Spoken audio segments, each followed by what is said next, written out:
21st Century Entrepreneurship with Martin Piskoric.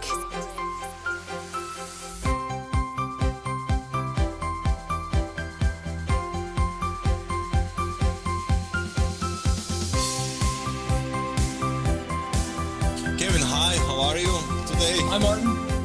Hi, Doing Kevin. great. What's the weather back in Texas? Texas is a little bit overcast, but Texas is a very interesting place. We just got snow here for the first time in 40 years. Oh. And during the summer, it will be hot, hot, hot. We love it here, though. Okay, that sounds very interesting. And actually, your whole personal and business journey was interesting as well. So if you can share with us something about you. Thank you. Well, I started way back in the day. I started getting a college degree in physics. I was always interested in the truths of the universe. What are the principles of that govern the laws of the universe, and finding out truth and so forth. Eventually, every good physicist needs to eat, and so I decided to go into the software industry. There was this new booming industry called the personal computer, and way back in 1984, I ended up in a trade show, walking the floors of that trade show, talking with the presidents of companies to see if I could get a job as a programmer. And I had a minor in computer science. Computers were fun. And ended up working at a company called WordPerfect Corporation. I was one of the first programmers hired there. And that was an amazing experience. And one of the things that we ran into there was leadership and management. How do you manage smart people? And I always wanted to start my own business. I really, really, really wanted to start my own business. And they had a very flexible approach at that company that said, if you want to work on the side all you want, and we won't withhold permission for you to do that. As a result of that, I worked crazy hours outside of work on my own stuff, and I quickly became very skilled as an assembly language programmer, which benefited WordPerfect. It's a very interesting thing to see, and that made me start thinking about leadership. The other thing at WordPerfect was they gave us a fair amount of autonomy to do what we thought was important. And I remember talking with Bruce Bastian, who was the president, international president of WordPerfect Corporation, and he said, Kevin, why do you want to go off and start your own company? Aren't we taking good care of you here? And I said, well, I just want to be able to do the things I want to do. I want to be able to make the shots and make the decisions, call the shots. And he looked at me. I'll never forget this. He looked at me and he said, I don't get to do what I want here. And here was the president of WordPerfect, the international president of WordPerfect Corporation. He didn't get to do what he wanted because he and the other leaders of the company had decided to give greater control to their programmers. And as a result, this tiny little company that started out as Satellite Software International grew to become a billion-dollar company, was sold for $1 billion to Novell just, 6, 7, 8 years later. So that started the journey. I eventually ended up in productivity, time management, put together a time management system called Total Relaxed Organization. And we could prove that we could put people in control of their time, and they'd get 600 extra hours a year back in productivity. But what we discovered was the greatest productivity gains for managers were found in how those people managed and led their people. And so that led me to start getting heavily involved in hands-off leadership. I worked with a guy named David Marquet, who wrote a great book called Turn the Ship Around, worked as his COO for a while, and saw what he did with intent-based leadership. And then we created the book Neverboss, Great Leadership by Letting Go, to teach people how to lead leaders instead of managing followers. So that's kind of the path that I followed. You spoke about time management and productivity. By the way, the amount of money that they get, I mean, it was early 90s or? Yes, so it was in the mid early 90s that they sold it, like 1994-ish, I think. Yeah, So so it I was went on board there in 1984. amazing growth for company giving the control. Yes, I really believe that was a huge part of it. So can I sort of connect it with engagement? Yes. I mean, I'm sure you are familiar with Gallup Q12 test regarding the engagement. I was shocked when I saw the statistics that USA, for example, is among top 1% countries regarding the engagement, and still it's only 30% of the whole Horrible. place. It's It's horrible. pathetic. Yes. So let's speak a little bit about the most important aspects of the personal and as well as business development. I mean, you wrote in your book about awareness, about transformation process. So Absolutely. Well, we have to, whenever you've got a problem, one of the things I learned in physics is you got to understand why it's really happening. Let's solve the actual problem. Let's not waste effort and energy trying to solve the wrong things. And in order to solve problems well, you have to have fundamental principles. If you know the principles of what's going on, you can solve any problem in that area. So we need to look down to underneath. Why aren't people engaging? Because companies, they say, well, people aren't engaging. We must need an engagement program. We must need to tell people we want to hear their feedback and so forth. Well, it doesn't usually work, and this is why. If you look in Neverboss, if you look in the book, we have what's called a hands-off leadership roadmap, and that is also the same roadmap we use when we're going to transform an organization from top down to bottom up follower driven, where we're creating leaders instead of followers. And in that kind of a transformation, most companies will start with, what are the results we want? What do we want to build? How do we want to build it? What's our vision for this company? Where are we going? Okay, how are we going to focus on that? How are we going to build the capabilities to deliver that? Let's get clarity on roles and responsibilities. Oh, and by the way, we better work on our culture, okay? That is exactly backwards from the model we use in Neverboss. We start with the culture if we're going to transform things. Then we create the clarity, the capability, focus, and then we ask, what would you like the vision to be? And the reason we do that, if you've built the company from the top down, you already established the vision, and you ask people and you say, what ideas do you have? Well, you've already given them all the answers. The people with the power have already said, this is what we're doing. So there's not a lot of room for people to engage and express new ideas and new creative directions. But if you start from the bottom up, you create a culture where engagement is safe and effective. If I speak up, I'm actually going to be heard, and I can do something about it, then people will talk all the time. So the reason I think that we're having engagement problems in the United States and worldwide is because we're using old-fashioned, ineffective management models that do not allow people to speak up, and they punish initiative, they punish new ideas, and they reward obedience and silence.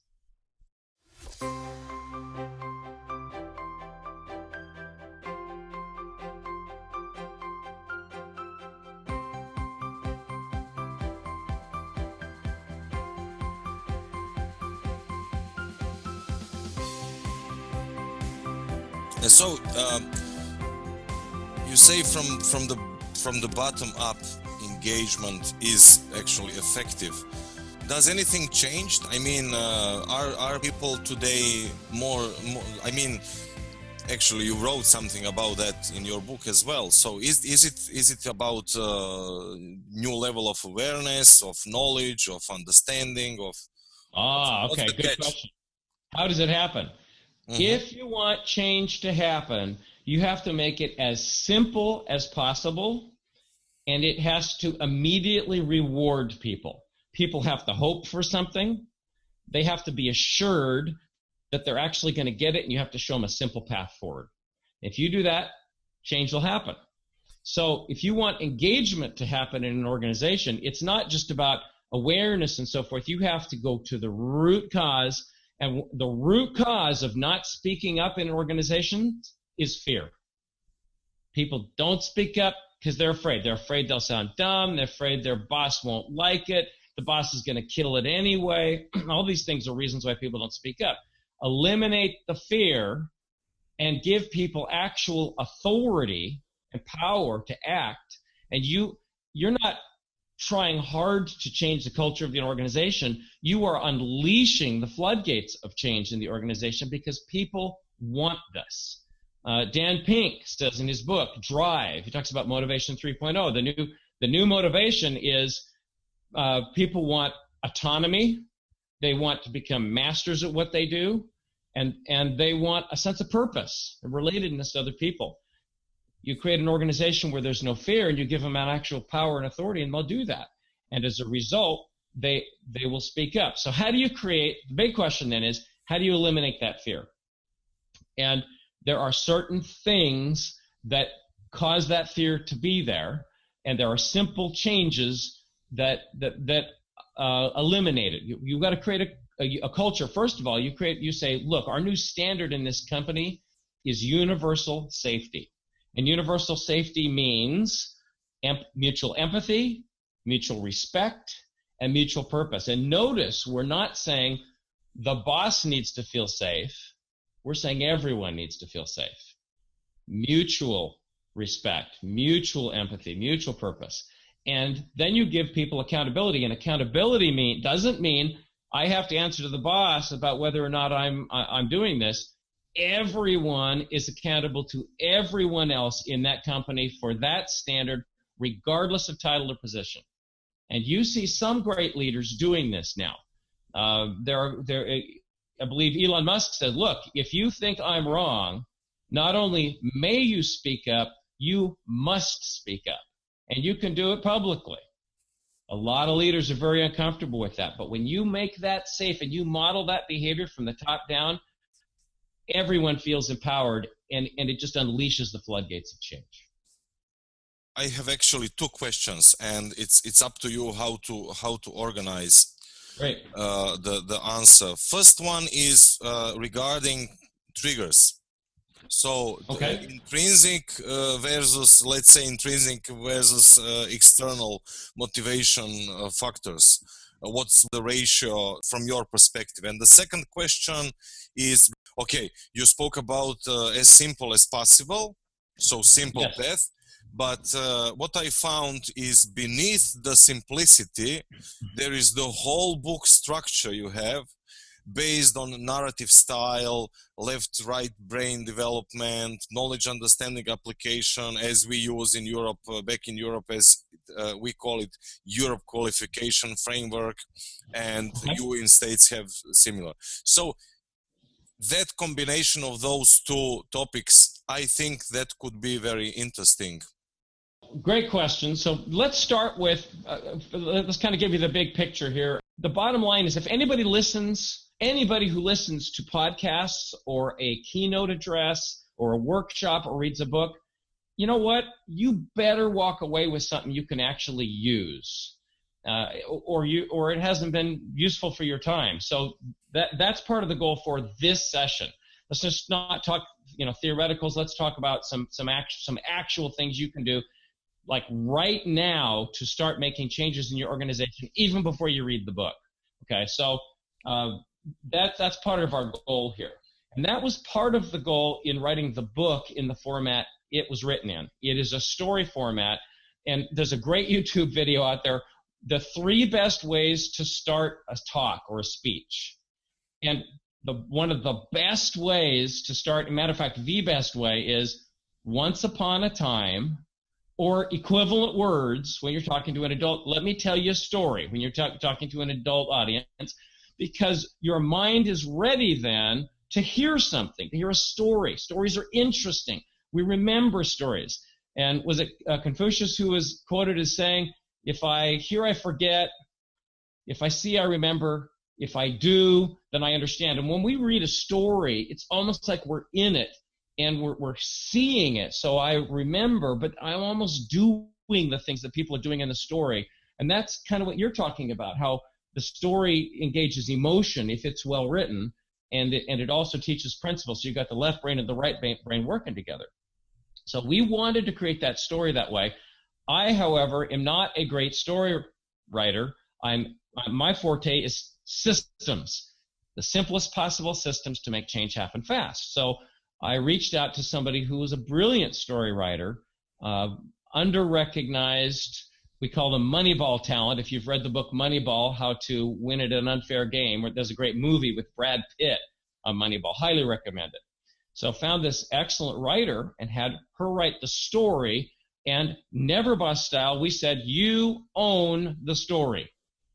Okay? You're going to be owner of story. You create the world of this person. His name is Jeffrey. You create Jeffrey's world and the problems he's going through. And then she interviewed me for 100 hours, real world stories, real experiences, real insights.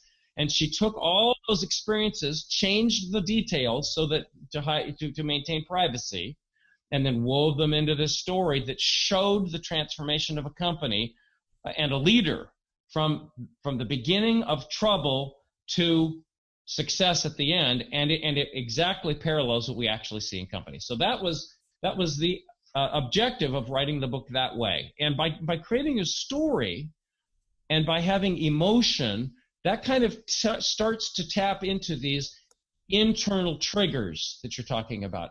You see something, you experience it, the story resonates with you, and you say, I want that. And then at the end of that chapter, it says, all right, here are some actions. This is what you can do to start making these changes immediately. So, for example, one of the first questions that we raise in the book is, if you want to lead leaders instead of managing followers, you have to create ownership in them, and they have to be taking initiative.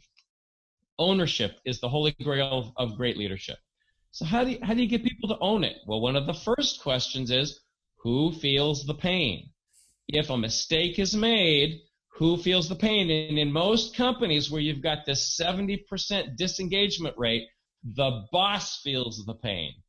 The boss is the one who notices the problem happening. The boss is the one who's going and telling people how to go and fix these problems. No wonder they're not engaged.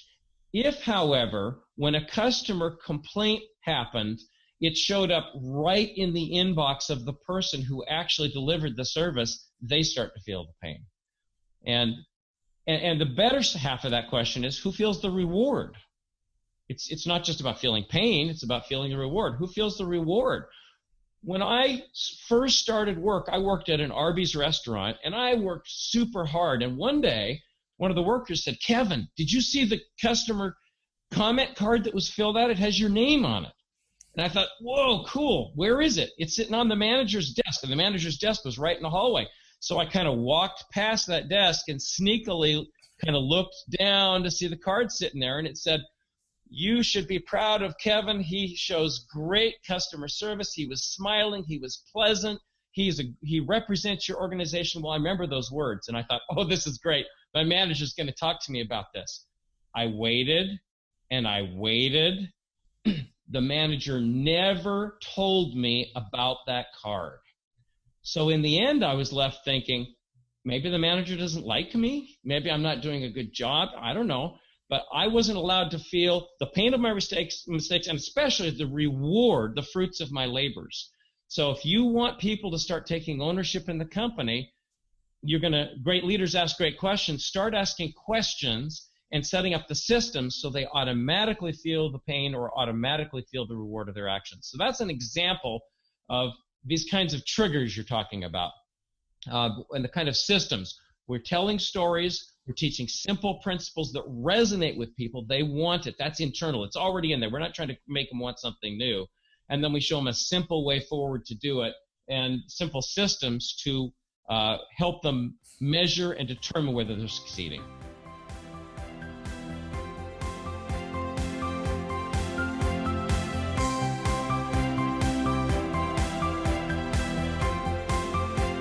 First Century Entrepreneurship with Martin Piskoric.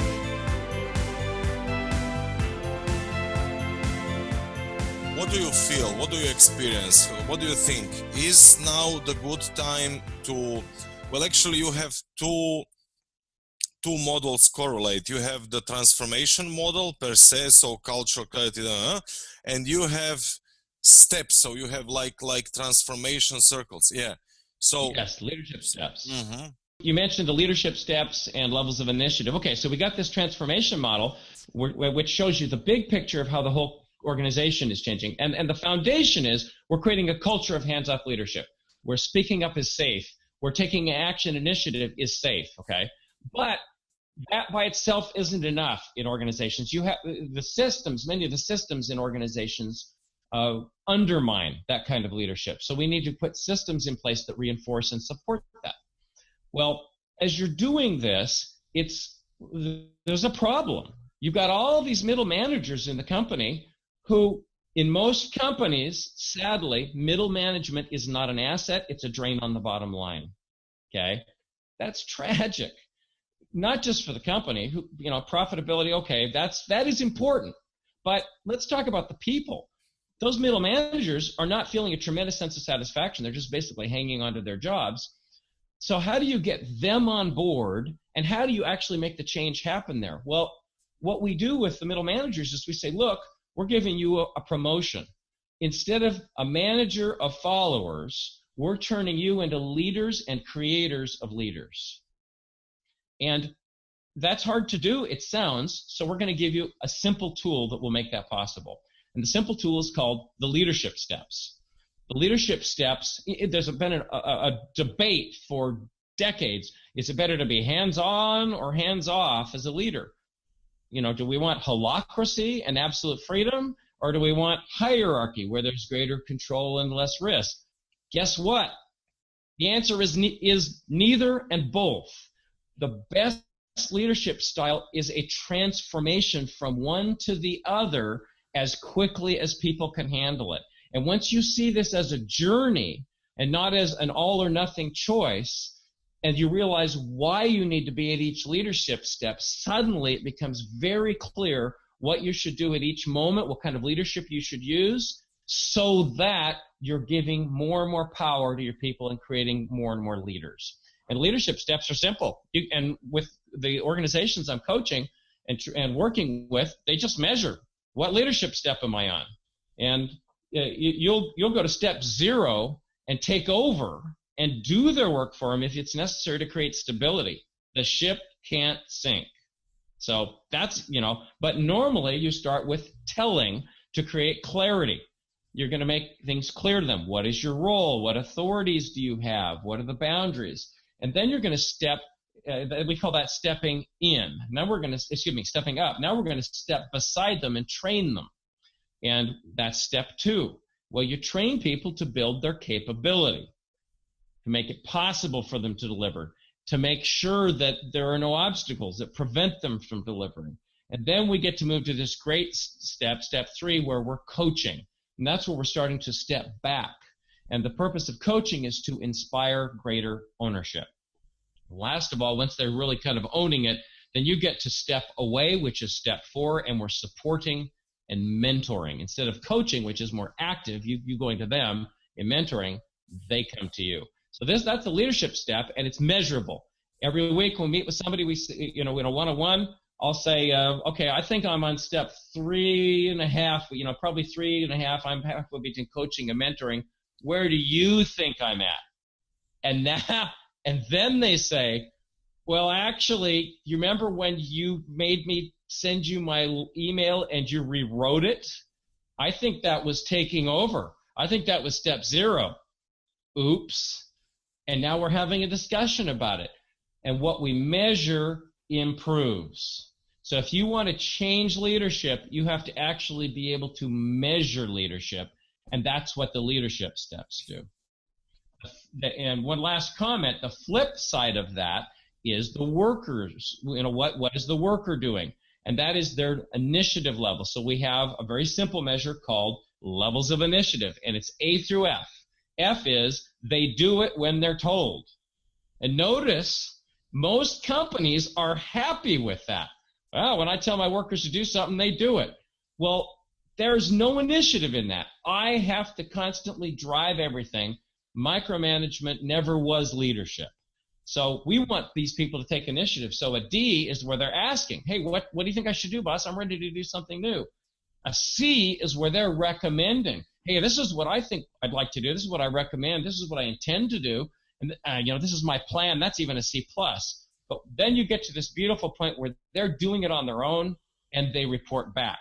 They have to report back, so there's communication. And that's a B when they're reporting back immediately. And if they're reporting, where they're getting to that place where you just know things are running and you can just check in once a week and see how things are doing, that's an A. That's doing it on their own and reporting back periodically. So they can measure where their initiative is. So now you can have this conversation. You can say, hey, tell me about the cleanliness scores for the store. How clean is the store? Oh, it's pretty clean. What is your level of initiative on store cleanliness? And they look at the card and they're saying, well, I'm doing it when I'm told, but I'm not doing it on my own, and I guess I'm an F. Okay, what would what would it take for you to be a B? What could you do to be a B on initiative? Well, I think I could just start doing it without being told, and then I'll report back to you when it's done. Great. Notice they're the ones who just decided that they're going to do it on their own, and they're going to report back to you. And that happens by making it very simple and easy to measure what their initiative is. This was great. I can just feel that holistic approach, the combination between physics and IT and personal development and NLP and second order cybernetics. A lot of great stuff.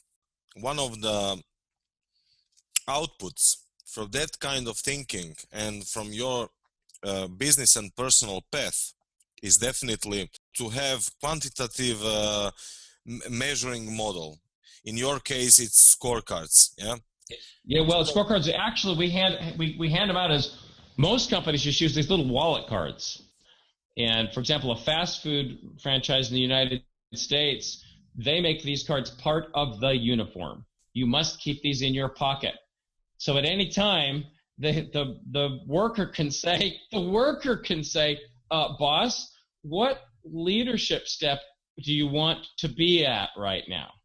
If they're stepping in or starting to give orders, what step do you want to be at right now? That's a great soft way. And the boss will suddenly say, oops, I want to be on coaching. Great. How can I help you get to coaching? Or the boss can say, what level of initiative you're at? And you can pull the card out and you can quickly see by comparing the words you're hearing with the words that are on the card where you're at.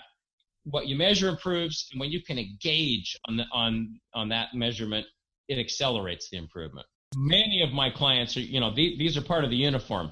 They'll attach the leadership steps to the name badge of the boss to remind the workers, hey, I want to be high up on the ladder, on the steps, and it encourages the discussion.